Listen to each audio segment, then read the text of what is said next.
बिस्मिल्लाहिर्रहमानिर्रहीम। अस्सलामु अलैकुम वरहमतुल्लाहि वबरकातुहू।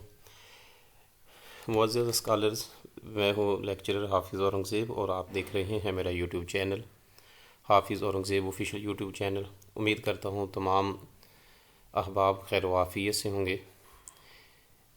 आज का हमारा जो लेक्चर है ये तक़ाबुल अदयान का तीसरा लेक्चर है। इससे पहले 2 लेक्चर्स हम अपलोड कर चुके हैं और जिसमें हमने 40 MCQs कवर किए थे, 40 सवालात डिस्कस किए और उनके जवाबात जो है वो तफसील से आपके साथ शेयर किए थे। आज का हमारा जो लेक्चर है ये हिंदू धर्म हिंदुइज़म के जो बकिया MCQs हैं, सवालात हैं, उन पर मुश्तमिल है। और आज का हमारा जो लेक्चर है ये शुरू होगा क्वेश्चन नंबर 61 से। तो इससे पहले हम हिंदुइज़म के जो लिटरेचर है, जो उनका मजहबी अदब है, उस हवाला से बात कर चुके हैं। उनके 4 वेद हैं जिसमें ऋग्वेद, यजुर्वेद, अथर्ववेद और सामवेद शामिल हैं। और उनको जो है लिटरेचर को उनका मजहबी अदब है और इसको शुरूती मसमू या सुनी हुई बातें या उनका कह लें कि आला तरीन जो अदब और लिटरेचर है वो कहा जाता है।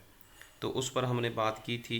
दूसरा उनका जो लिटरेचर है ये कह लें कि समर्ती, जिसका माना होता है याद की हुई या रवायती बातें। तो इस हवाला से आज की हम इस लेक्चर में गुफ्तगू करेंगे और उनको डिस्कस करेंगे, जिसमें रामायण जो उनकी एक मजहबी किताब है उस हवाला से गुफ्तगू करेंगे, भगवत गीता, महाभारत और इसके अलावा ब्राह्मण, विष्णु और दूसरे ब्राह्मण, वैश्य, क्षत्रिय और शूद्र, इनकी जो 4 ज़ातें हिंदुइज़म की, उस हवाला से जो सवालात आज के लेक्चर में शामिल हैं उन पर बात करेंगे। तो शुरू करते हैं। आज का हमारा जो लेक्चर है लेक्चर नंबर 3 और क्वेश्चन नंबर हमारे पास है 61। तो क्वेश्चन नंबर 61 में पूछा जा रहा है कि क्या रामायण वेदों में शामिल है। तो 4 ऑप्शन इसके दिए गए। हाँ शामिल है, कदीम हिंदुओं के नज़दीक शामिल है, मुताखिरीन के हाँ शामिल नहीं है, शामिल नहीं। तो इसका जो बी ऑप्शन है ये करेक्ट है। स्क्रीन पे आप देख सकते हैं क्वेश्चन नंबर 61 का।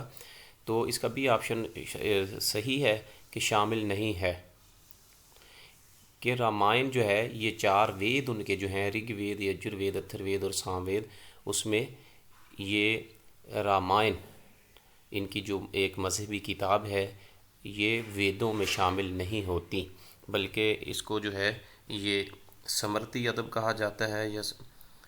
और जो दूसरा है इनका लिटरेचर है, जो वेद हैं, उनको शुरूती कहा जाता है।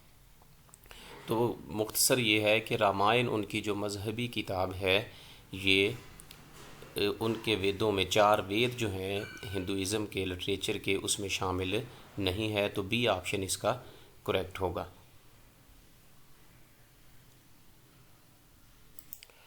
तो अब हम बात करते हैं कि रामायण इनकी जो मजहबी किताब है जो वेदों में शामिल नहीं है, तो इसका बुनियादी जो तारुफ है इसमें है कौन सी चीज़ें।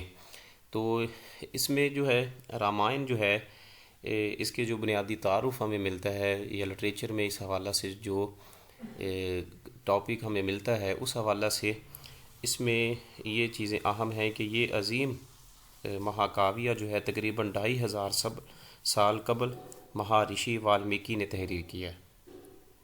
तो इसके कह लें कि रामायण को लिखने वाले का जो नाम है ये तकरीबन 2500 साल कबल जो है ऋषि इनके जो थे वाल्मीकि ने इसको तहरीर किया है। और इसका मरकज़ी जो किरदार है इसमें अयोध्या के राजकुमार जिसका नाम राम था और उनकी अहलिया सीता की कहानी जो है इसमें बयान की गई है। राम और सीता, राम जो है ये राजकुमार था अयोध्या का इसकी, और उसके साथ उसकी अहलिया जो है सीता, इन दोनों का तारुफ जो है आपको रामायण में मिलेगा। और कहते हैं कि बुनियादी इसकी जो कहानी है वो राजा दशरथ के हुक्म पर राम को 14 साल का बिनबास, मसलन बिनबास कहते हैं जलावतनी को, कि राम जो था, जो राजकुमार था, उसको जलावतन किया गया था तो जंगल में लंका के राक्षस राजा रावण की जानिब से सीता के गवाह के बाद राम अपने भाई लक्ष्मण और हनुमान की मदद से रावण को शिकस्त देकर सीता को वापस लाते हैं और एक मिसाली रियासत जो है वो कायम करते हैं। तो राजकुमार को जो है वो निकाल दिया गया था। रावण जो है उसमें एक करैक्टर जो है, तो वो उसकी बेगम सीता को उठाकर ले जाते हैं और फिर राम जो है अपने भाई लक्ष्मण और हनुमान की मदद से जो है उसको शिकस्त देता है रावण को, और फिर आकर वापसी पर जो है दोबारा आकर एक रियासत की जो है वो एक मिसाली रियासत जो है वो कायम करता है। तो स्ट्रगल, कोशिश और बुलंद हिम्मती जो है इस हवाला से ये इनका कह लें कि एक मजहबी अदब भी है, इसमें इसकी बुनियादी कहानी भी है। और फिर इसकी अगर बात की जाए रामायण की, तो ये किताब जो है रामायण, ये किताब हिंदू त्योहारों, फ़न और समाजी इक़्तिदार पर गहरे असरात रखती है और ये सच्चाई, फ़र्ज़ शनासी और बुराई पर नेकी की फ़तह का दर्स देती है। रावण जो है वो हिंदुइज़म में ये कह लें कि बुराई की पहचान है, और इसमें जो है राम और सीता जो है वो नेकी की पहचान जो है वो समझा जाता है। तो इसके अलावा जो है सकाफ़ती असरात की अगर बात की जाए, ये किताब जो है रामायण, इसने उनकी सकाफ़त पर क्या असरात डाले हैं हिंदुइज़म पर। तो रामायण ना सिर्फ भारत बल्कि जनूब मशरक़ी एशिया के मुख्तलिफ़ ममालिक की सकाफ़त का एक अहम सतून है। और गोस्वामी तुलसीदास ने इसे हिंदी ज़ुबान में रामचरितमानस के नाम से भी मंजूम किया है। मंजूम माना नज़म के तौर पर जो है वो इसने लिखा है। तो गवास तुलसीदास ने इसको हिंदी ज़ुबान में भी कह लें कि लिखा है। तो रामायण जो है ये इसमें जो अहम चीज़ थी, हम चंद एक चीज़ें जो है टेस्ट के हवाला से वो डिस्कस करेंगे कि रामायण वेदों में शामिल नहीं है। बी ऑप्शन इसका करेक्ट है, जो 4 वेद हैं। और ये जो रामायण है ये वेदों के बाद इसका नंबर आता है दूसरे नंबर पर। कह लें कि लिटरेचर जो है उनका जो मजहबी अदब है, आला तरीन जो अदब है वो वेद हैं, उसके बाद रामायण, भगवत गीता और महाभारत के नंबर आते हैं। दूसरे नंबर पर इनको कंसीडर किया जाता है।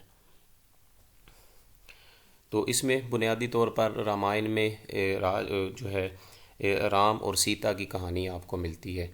उसके बाद क्वेश्चन नंबर हमारे पास है 62 है कि क्या भगवत गीता वेदों में शामिल है। तो इसका जो करेक्ट ऑप्शन है वो भी बी है कि भगवत गीता जो है वो भी वेदों में शामिल नहीं है। 4 वेद जो हैं उनमें ये भगवत गीता जो इनकी दूसरी किताब है वो भगवत गीता ये भी उसमें शामिल नहीं है। तो ये भगवत गीता जो है ये भी वेदों में शामिल नहीं है और दूसरे नंबर पर इसका जो है नंबर आता है। तो ये बात, और ये दोनों कह लें कि दोनों के बजाय तीनों जो इनकी जो किताबें हैं, ये भगवत गीता और रामायण, ये संस्कृत ज़ुबान में लिखी। अगर ये पूछा जाए कि रामायण और भगवत गीता जो है किन ज़ुबानों में लिखी गई हैं, तो ये संस्कृत ज़ुबान में लिखी गई हैं। और ये भी पूछा जा सकता है कि रामायण या भगवत गीता जो है ये रज़मिया नज़म है या कोई और नज़म है। तो ये रज़मिया है और मंजूम लिखी गई हैं। मंजूम का माना होता है नज़म, जैसे हम लिखते हैं तो नज़म अशार की सूरत में, अशलोक की सूरत में ये लिखी गई है, नसर की सूरत में नहीं है, शायरी की सूरत में लिखी गई हैं। भगवत गीता भी, रामायण भी और महाभारत भी। ये रज़मिया नज़म भी इनको कहा जाता है। रज़मिया वो नज़म होती है जिसमें जंगी हालात जो हैं वो ज़िक्र किए जाएं। तो भगवत गीता हो या कह लें कि रामायण हो या महाभारत, ये संस्कृत में लिखी गई ज़ुबान में मंजूम है, नज़म की सूरत में लिखी गई हैं। और ये कह लें कि तीसरे नंबर पर जो है इसका ये रज़मिया नज़म है। रज़मिया नज़म वो होती है जिसमें जंगी हालात जो है वो ज़िक्र किए जाएं, जंग के हालात व वाक़यात जो है वो ज़िक्र किए जाएं। उसके बाद जो है भगवत गीता जो है, भगवत गीत जो है इसको नगमा कहते हैं या सॉन्ग भी कहते हैं इंग्लिश में। तो इसका माना ये होता है भगवत गीता का कि नगमाते हुब या मोहब्बत के गीत। भगवत गीता का माना मोहब्बत के गीत हैं। तो उलूही नगमा भी इसको कहा जाता है। और उर्दू में भी इसके तराजुम जो है वो हो चुके हैं कि इसमें ख्वाजा दिल मोहम्मद जो हैं उन्होंने इसका उर्दू में तर्जुमा किया भगवद गीता का। क्वेश्चन नंबर 62 हम डिस्कस कर रहे हैं। और इसके अलावा जो है इसमें जो है इस किताब में मिलता क्या है कि इसमें मैदान जंग की गुफ्तगू है। ये किताब दरअसल पांडु शहजादे अर्जुन और उनके सारथी रथ चलाने वाले श्री कृष्ण के दरमियान होने वाली गुफ्तगू है कि पांडु शहजादे जो हैं अर्जुन और उनके दूसरे जो है श्री कृष्ण के दरमियान होने वाली गुफ्तगू इसमें आपको भगवद गीता में मिलेगी। इसके तीन जो है वो बुनियादी फ़लसफ़े हैं भगवद गीता के, वो बुनियादी कह लें कि फ़लसफ़े हैं या रास्ते जिनको कहा जाता है। उसमें सबसे पहला जो है वो कर्म योग है। कर्म योग का माना होता है अमल का रास्ता, कि बग़ैर किसी लालच या सिले की तमन्ना के अपना फ़र्ज़ जो है वो पूरा करना, इसको कर्म योग कहते हैं। कि और उसके बाद भक्ति योग है कि अकीदत का रास्ता, सच्ची मोहब्बत और ख़ुद को खुदा की रज़ा के सुपुर्द कर देना। और तीसरा इसमें है ज्ञान योग, इल्म का रास्ता, रूह और मादे के हकीकी फ़र्क को पहचानना और सच्चा इल्म हासिल करना जो है ये भक्ति योग कहलाता है, या उसका भक्ति योग जो है ये तीसरा रास्ता है। तो ये तीन जो कर्म योग, भक्ति योग और ज्ञान योग, इन तीन फ़लसफ़ों पर मुश्तमिल है। उसके बाद क्वेश्चन नंबर 63 है, क्या महाभारत वेदों में शामिल है? तो क्वेश्चन नंबर जो इसका ऑप्शन जो है बी ये सही होगा कि महाभारत जो है ये भी वेदों में शामिल नहीं है। महाभारत के बारे में अगर बात की जाए तो इसमें जो है महाभारत जो है ये दुनिया की तवील तरीन मंजूम रज़मिया नज़म है। तो इसके बारे में हम डिस्कस कर चुके हैं कि मंजूम रज़मिया नज़म जो है महाभारत ये मंजूम, ये भी अशार की सूरत में लिखी गई, नज़म की सूरत में लिखी गई है, और ये भी संस्कृत में लिखी गई, और दुनिया की सबसे जो है वो तवील तरीन नज़म जो है वो मानी जाती है। इसके मुसन्निफ़ जो के बारे में अगर पूछा जाए तो वेद व्यास जो हैं, वेद व्यास इनके मुसन्निफ़ हैं महाभारत के। 18 जिल्दों पर मुश्तमिल है और तकरीबन इसमें जो कह लें कि अशार मिलते हैं वो 1 लाख से ज़ायद जो है श्लोक या अशार पर मुश्तमिल है। 1 लाख से ज़ायद इसमें जो है वो अशार या श्लोक मिलते हैं। बुनियादी इसका मौजू जो है कि हस्तिनापुर के तख्त के लिए 2 भाइयों के ख़ानदान यानी पांडु और कौरवों या केरुओं के दरमियान दुश्मनी और जंग के गिरद घूमती है। अहम हिस्सा जो है वो भगवद गीता है। पांडु के बारे में अगर बात की जाए तो पांडु जो हैं वो 5 भाई थे और कौरव जो हैं वो 100 भाई थे। केरु और पांडु 2 ख़ानदान थे, उनके हाँ आपस में दोनों की लड़ाई होती है, वो दोनों ख़ानदानों की, तो उस पर मुश्तमिल जो है ये उस हवाले से इसमें बहस मिलती है।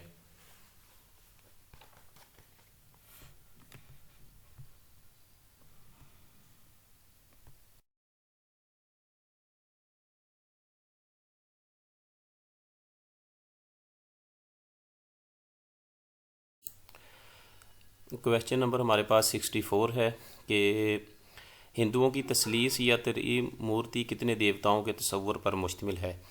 तो इसका करेक्ट ऑप्शन जो है वो ए होगा कि 3।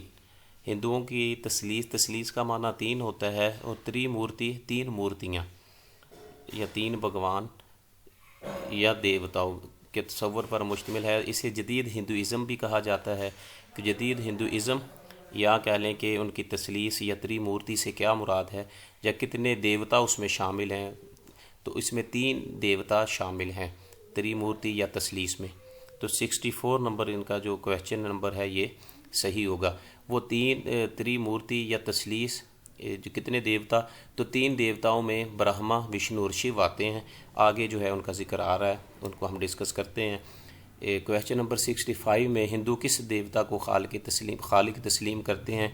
तो ब्रह्मा को हिंदू जो है उनके नज़दीक ब्रह्मा जो है वो खालिक तस्लीम किया जाता है, और वो उनके नज़दीक, हिंदुओं के नज़दीक ये है कि वो खालिक कायनात है, दुनिया को उसने बनाया है, तमाम दुनिया का कायनात का खालिक जो है वो ब्रह्मा है।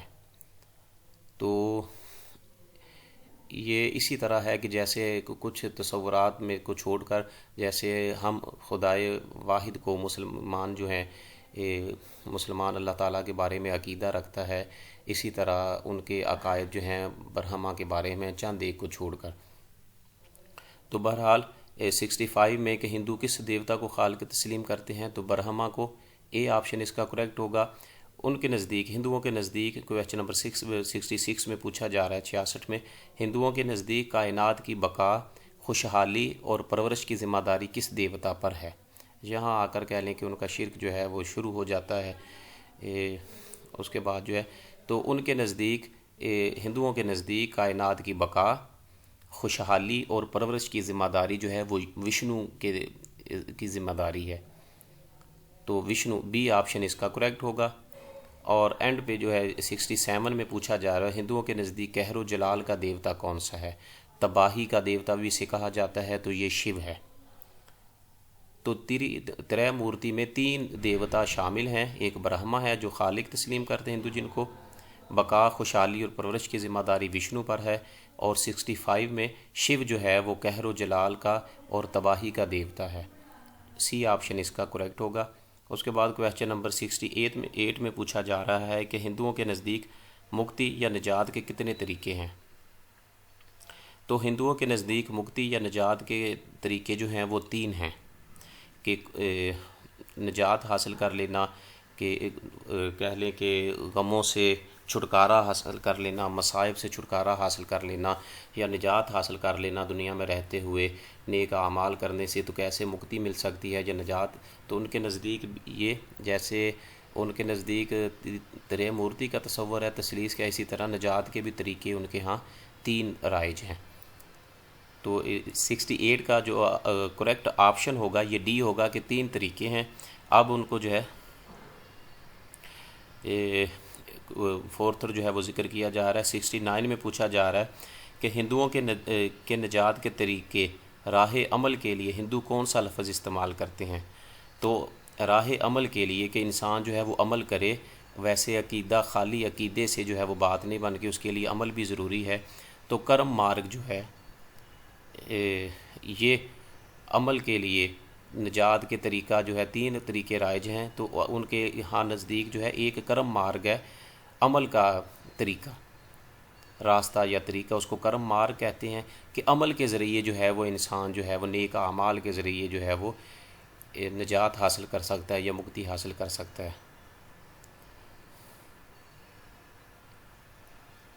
उसके बाद क्वेश्चन नंबर हमारे पास 70 है। 70 नंबर सवाल में ये पूछा जा रहा है कि हिंदुओं की निजात के तरीके, राह इल्म के लिए हिंदू कौन सा लफ्ज़ इस्तेमाल करते हैं। कि उसके लिए क्वेश्चन नंबर, इसका आंसर जो है वो सी है कि जनान मार्ग, कि अकेला जो है, जैसे अलग से मैंने स्टेटमेंट भी लिखी है इधर कि सिर्फ़ अमल काफ़ी नहीं है, इसके लिए इल्म का होना भी ज़रूरी है। जैसे हमारे यहाँ कहा जाता है कि जब इल्म होगा, मसलन तहारत की अगर बात की जाए, नमाज रोज़ा जो चीज़ें इंसान के आमाल जो हैं फ़राइज़ हैं, तो उसके लिए तहारत का होना, नमाज के लिए जगह का पाक होना, जिस जगह नमाज पे जो नमाज की जो शराइत हैं, वज़ू होना, गुस्ल होना, कपड़े पाक साफ़ होना, जगह का पाक, किबला रुख होना, तो ये चीज़ें तभी होंगी जब उसके बारे में इल्म होगा। और अकेला जो है अल्लाह रब्बुल इज़्ज़त का ज़िक्र करना, गुस्ल के, जनाबत के जो भी मामलात हैं उसके लिए पहले इल्म हो, फिर उसके बाद जो है वो अमल होना चाहिए। जब किसी की चीज़ के बारे में, किसी इबादत के बारे में इल्म ही नहीं होगा सही अकीदे से, उसकी शराइत, उसके अरकान, उसके वाजिबात जो हैं वो नहीं याद होंगे, तो अकेला ज़िक्र करने से या इबादत करने से जो वो मामला हल नहीं होगा। इसी तरह उनके यहाँ एक नज़रिया ये पाया जाता था, जिसे कह लें कि कर्म मार्ग कहा जाता है, कि अमल के ज़रिए जो है वो निजात हासिल की जा सकती है, उसको कर्म मार्ग कहते थे। लेकिन दूसरा उनके यहाँ ये फिर उसको ऐड किया गया, दूसरा जो तरीका था उसके लिए जनान मार्ग का लफ्ज़ जो है वो इस्तेमाल किया गया, कि अकेला अमल ही ज़रूरी नहीं है बल्कि उसके लिए इल्म भी ज़रूरी है, कौन सा अमल कब कैसे किया जाएगा। तो इल्म के लिए हिंदुओं के यहाँ जो तरीका राइज है उसके लिए वो लफ्ज़ बोलते हैं जनान मार्ग। सी ऑप्शन इसका करेक्ट होगा। उसके बाद क्वेश्चन नंबर 71 है। कि हिंदुओं के निजात के तरीके राह रियाज़त के लिए हिंदू कौन सा लफ्ज़ इस्तेमाल करते हैं। तो उसके लिए इसका जो ऑप्शन करेक्ट है वो डी ऑप्शन करेक्ट है कि भक्ति मार्ग। भक्ति मार्ग जो है राह इनके निजात का जो तरीका है राह रियाज़त के लिए हिंदू जो है वो भक्ति मार्ग का डी ऑप्शन लफ्ज़ जो है वो इस्तेमाल करते हैं कि इंसान मेहनत करे, कोशिश करे, अमल करे, रियाज़त करे, बार बार उस अमल को दोहराए, उसमें इखलास के साथ पुख्तगी पैदा करे, तो फिर जाकर जो है वो मुक्ति हासिल हो सकती है या निजात हासिल हो सकती है। कह लें इल्म भी ज़रूरी है जिसको जनान मार कहते हैं, अमल भी ज़रूरी है जिसको कर्म मार कहा जाता है, और फिर उस पर मेहनत और कोशिश और अपने आप को उसमें खपाना है, तो ये रियाज़त का तरीका है जिसको भक्ति मार्ग कहा जाता है। 3 तरीके जो राइज हैं, तो अलग अलग से इसमें हमने इनको डिस्कस किया। उसके बाद कहते हैं कि क्वेश्चन नंबर 72 है कि हिंदुओं के नज़दीक तबकाती तकसीम के लिए वर्ण का लफ्ज़ इस्तेमाल होता है, बताइए ये कितने वर्ण हैं।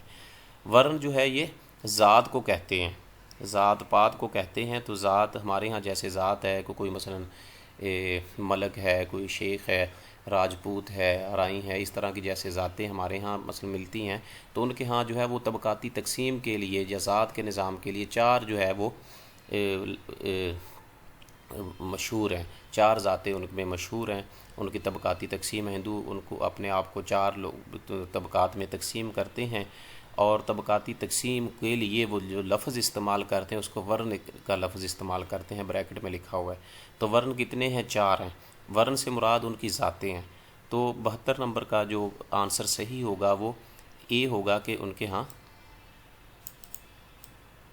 जो 4 हैं वर्ण। कौन कौन से हैं? अब उनका जो है वो इधर आ भी रहा है कि वर्ण का लफ्ज़ी माना क्या है, तो ये रंग को भी कहते हैं। तो लफ्ज़ी और लुग़वी माना में थोड़ा बहुत फ़र्क हो सकता है। अगर अलग से पूछा जाए तो ये इसका माना डी है कि रंग के हैं। अगर वैसे ओवरऑल जो है इंटरव्यू में पूछा जाए तो इससे मुराद रंग भी बता सकते हैं, ज़ात भी बता सकते हैं। तो बहरहाल इसका जो सही है जो इसका लफ्ज़ी माना है वो रंग है कि 4 रंग हैं, वर्ण हैं, और दूसरे लफ्ज़ों में आम इस्तिलाह में इसके लिए ज़ात का लफ्ज़ जो है वर्ण को बारे में ज़ात का लफ्ज़ इस्तेमाल होता है। क्वेश्चन नंबर 74 में पूछा जा रहा है कि हिंदुओं के अकीदे के मुताबिक सबसे आला वर्ण कौन सा है, मसलन सबसे आला ज़ात कौन सी है, तो ब्राह्मण है। तो उसके बाद इनको हम बाद में हम डिस्कस करते हैं। तो हिंदुओं के मुताबिक सबसे आला वर्ण जो है वो ब्राह्मण है। उसके बाद क्वेश्चन नंबर 75 में पूछा जा रहा है कि हिंदू अकीदा के मुताबिक सबसे घटिया वर्ण कौन सा है, तो शूद्र है। तो ब्राह्मण उनके यहाँ जिनके पास मजहबी रसूमात अदा करने की अथॉरिटी है, उनका आला अलीट क्लास जो तबका है, आला वर्ण जो है वो आला रंग या नस्ल जो है उनकी वो ब्राह्मण है। मजहबी रसूमात अदा करना ये अक्सर फिल्मों ड्रामों में उनका दिखाया जाता है, जो फाल निकालते हैं या इस तरह से, तो ब्राह्मण है। और एंड पे जो है शहरों से बाहर रहना उनका जो कह लें कि उनसे तल्लुक़ कायम नहीं किया जा सकता, ब्राह्मण में शादी नहीं हो सकती शूद्रों की। ये सबसे निचला और घटिया तबका जो है वो शहरों की सफाई करने के लिए और शहर से बाहर इनको निकाला जाता है। तो शूद्र होते हैं ये, सबसे घटिया जो उनके यहाँ वर्ण है या ज़ात है वो हिंदुओं के मुताबिक शूद्र है।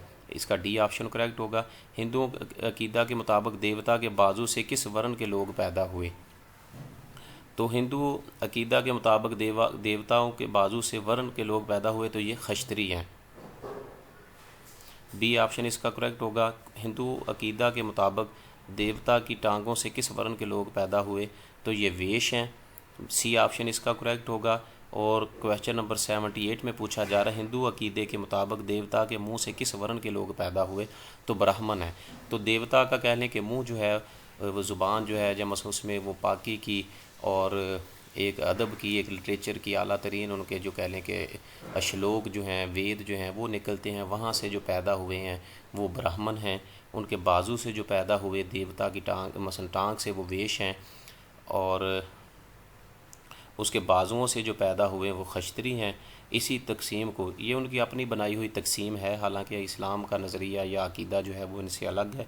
हम अभी उन पर बात नहीं कर रहे, उनका तकाबुल नहीं कर रहे। तो उसके बाद हिंदू अकीदा के मुताबिक देवता के पाँव से किस वर्ण के लोग पैदा हुए, तो ये शूद्र है। शूद्र का जैसे कि बताया कि ये सबसे निचला दर्जा है और कम सबसे घटिया और एक सबसे कम तर दर्जा जो है जो ज़ात के लोग हैं वो शूद्र हैं, और ये शहरों से बाहर रहते हैं, सफाई सुथराई के लिए जो है ये इनकी ज़िम्मेदारी होती है। ये लोग जो है ब्राह्मण वेश और खश्तरी जो है इनमें शादियाँ ब्याह नहीं करते। और उसके बाद क्वेश्चन नंबर 80 में पूछा जा रहा है, 80 में, हिंदू अकीदा के मुताबिक वेश की क्या ज़िम्मेदारी है। तो हिंदू अकीदा के मुताबिक वेश की ज़िम्मेदारी जो है तिजारत और ज़राअत वगैरह। अब इसके बारे में जो है अलग से मसलन हमने बात की थी कि 4 वेदों में जो है इनको शामिल किया जाता है, 4 ज़ात में तकसीम किया जाता है। ब्राह्मण जो है जिसके बारे में हमने बताया कि ये सबसे आला तबका माना जाता है। इनका बुनियादी काम मजहबी रसूमात की अदायगी, तालीम देना और इल्म की हिफाजत करना है। ये ब्राह्मण है। ये किसी और ज़ात को, खश्तरी हो, वेश हो या शूद्र, इनको पढ़ाते नहीं हैं, इनको अपने पास नहीं बिठाते, अपने मजालस में इनको नहीं बैठने देते।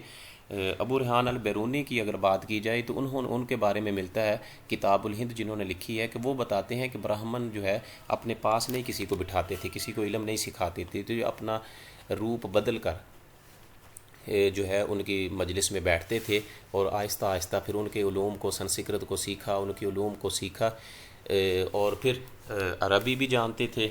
और दूसरे जो महमूद गज़नवी के दौर में या उसके कह लें कि रफ़ाक़ा से इनका ताल्लुक़ था, ये आए थे इधर हिंदुस्तान, तो फिर लोग जो है ब्राह्मण जो है वो इनसे डरते भी थे इनके इल्म की वजह से, क्योंकि नज़रिया इस्लाम का जो नज़रिया था वो भी इनके पास था, वो इल्म भी इन्होंने सीखा हुआ, पढ़ा हुआ था, और दूसरा जो है इधर हिंदुओं का इल्म और इनकी ज़ुबान भी उन्होंने सीख ली थी। बहरहाल बात करने का मकसद ये है कि ब्राह्मण जो हैं ये सबसे आला वर्ण, जो 74 में जो बताया गया है कि ये आप सबसे आला वर्ण जो है ज़ात समझी जाती है, और ये इनका अकीदा हिंदुओं का यह है कि ये ब्राह्मण के या देवता के मुँह से पैदा हुए थे, और इनका जो मजहबी रसूमात अदा करना, तालीम देना और इल्म की हिफाजत करना इनका काम है। उसके बाद जो है दूसरे नंबर पर जो है ये खश्तरी हैं, कि ये बाजू, उनका हिंदुओं का अकीदा ये है कि खश्तरी जो हैं ये देवता के बाजू से पैदा हुए थे। क्वेश्चन नंबर 76 में, खश्तरी जो हैं ये जंगजू और हुक्मरान तबका है। इनकी ज़िम्मेदारी जो है रियासत की हिफाजत करना, जंग लड़ना और आवाम को तहफ़्फ़ुज़ फराहम करना जो है ये खश्तरी लोगों का काम है। और हिंदुओं का नज़रिया ये है कि ये देवता के बाजू से पैदा किए गए थे। ये बी ऑप्शन वाला जो है खश्तरी के बारे में। उसके बाद जो है वेश जो है जिसके बारे में बात की गई कि ये उन हिंदुओं का अकीदा ये है कि ये देवता की टांगों से पैदा हुए थे। तो सी ऑप्शन में 77 नंबर क्वेश्चन में, तो वेश के क्या कि ये देवता के की टांग से पैदा हुए थे, टांगों से पैदा हुए थे। तो वेश जो हैं ये कारोबारी और काश्तकार तबका है। इनका काम ज़राअत, तिजारत और माशी सरगर्मियों के ज़रिए दौलत पैदा करना है। ये वेश का काम है। एंड पे जो है क्वेश्चन नंबर कह लें कि एक शूद्र की हमने बात की कि ये देवता के पाँव से पैदा हुए। तो सबसे आला दर्जा जो है वो उनके यहाँ हिंदुओं के नज़दीक सर माना जाता है, और उसके बाद फिर बाजू, फिर तो इसी तरह वो अपनी रियासत को या इनको जो है वो ज़ात पात को तकसीम करते हैं कि एक मुल्क या कौम के तौर पर उसका निज़ाम जो है वो चलाया जाए। तो पाँव से जो पैदा हुए उनके नज़दीक ये है कि वो शूद्र हैं। तो ये शूद्र का काम जो है ये कौम क्या करती है, ये ज़ात, इस ज़ात के लोग क्या करते हैं, तो ये खिदमतगार तबका है। इनका बुनियादी काम ऊपर की तीनों ज़ातों के लोगों और मुआशरे की खिदमत करना है। लेकिन इस्लाम का जो नज़रिया और अकीदा है वो इनसे अलग है। इस्लाम में जो है वो इस तरह ज़ात पात का जो निज़ाम जो है इस तरह से कि फ़लाँ कौम के लिए फ़लाँ काम जो है वो ख़ास कर दिया गया। जैसे ब्राह्मण जो हैं वही मजहबी रसूमात अदा कर सकते हैं, इल्म पढ़ सकते हैं, पढ़ा सकते हैं, इल्म की हिफाजत करना उनका काम है। ऐसा नहीं है, बल्कि इस्लाम का नज़रिया, नुक्ता नज़र जो है वो मुख्तलिफ है कि कोई भी किसी भी जिसने कलमा जो है वो पढ़ लिया, इस्लाम दायरा इस्लाम में दाखिल हो गया, वो कुरान पाक पढ़ सकता है, हिफ्ज़ कर सकता है। और कह लें कि जैसे साहिब सित्ता के मुहद्दिसीन को अगर देखा जाए, शयूख को देखा जाए, तो वो अरबी उल नस्ल नहीं थे, मसलन असल में अरबी नहीं थे बल्कि अजमी लोग थे जिन्होंने इस काम को जो है वो सर अंजाम दिया है, हदीस को इकट्ठा किया और साहिह सित्ता को जो है वो लिखने का। तो इस तरह से, लेकिन हिंदुओं में कह लें कि ये मुसलमानों का और हिंदुओं का एक फ़र्क इनमें मौजूद है, और मुसलमानों का जो अकीदा और नज़रिया है ये इस तरह से नहीं है कि जैसे कि इनका अकीदा है कि पाँव से पैदा किया गया, किसी को बाजू से पैदा किया गया, या किसी को देवता की टांगों से पैदा किया गया। तो ऐसा हरगिज़ अकीदा नहीं है। मुसलमान जो है इस नज़रिए से, अकीदे से पाक हैं। और इसी तरह के ख़ास शोबा या ख़ास तजारत, इल्म सिखाना, मुल्क की हिफाजत करना, इन मामलात को अगर देखा जाए तो इस्लाम का नुक्ता नज़र जो है वो भी इनसे, हिंदुइज़म से मुख्तलिफ है। तो ये बुनियादी चीज़ें हैं कि कौन कौन सी चीज़ें जो है वो इसमें शामिल हैं। अब जो स्टूडेंट होगा इसका, इस्लामियात का या लेक्चरशिप की जो तैयारी कर रहे हैं, तो उनके लिए वो अपने जो भी उसके कमेंट होंगे अपने इल्म के तौर पर कुरान हदीस की रोशनी में, और इनके जो हिंदुइज़म के जो अकायद हैं इसको मद्देनज़र रख कर जो है वो गुफ्तगू कर सकता है, इनका तकाबुल कर सकता है। इन चीज़ों को अगर आपने इन डिटेल पढ़ना हो, इसके बारे में बात करनी हो, देखना हो, अच्छे तरीके से पढ़ना हो, तो इसके लिए बहुत सी किताबें जो हैं वो अपना मार्केट में मिल जाती हैं, गूगल पे भी मिल जाती हैं। उनका तारुफ भी पहले लेक्चर में गुजर चुका है। तो इसमें जो सबसे अच्छी किताब है, जो मसलन आम फाहम भी है, ज़ियाउल नबी जो है, ये पीर करम शाह साहब की लिखी हुई किताब, पहली जिल्द उसकी, उसको लाजमी आप उसका मुताला करें। उसमें ये चीज़ें जो है आपको इन डिटेल और अच्छे तरीके से मिल जाएंगी।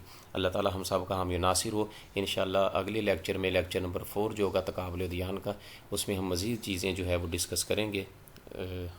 तो व्हाट्सएप का नंबर मेरा जो है वो मैं लिंक में दे दूँगा डिस्क्रिप्शन में। अगर किसी नए सवाल से कोई रहनुमाई दरकार हो तो आप उस पर रब्ता करके मज़ीद जो है वो गाइडलाइन ले सकते हैं। अस्सलामु अलैकुम वरहमतुल्लाहि वबरकातुहू।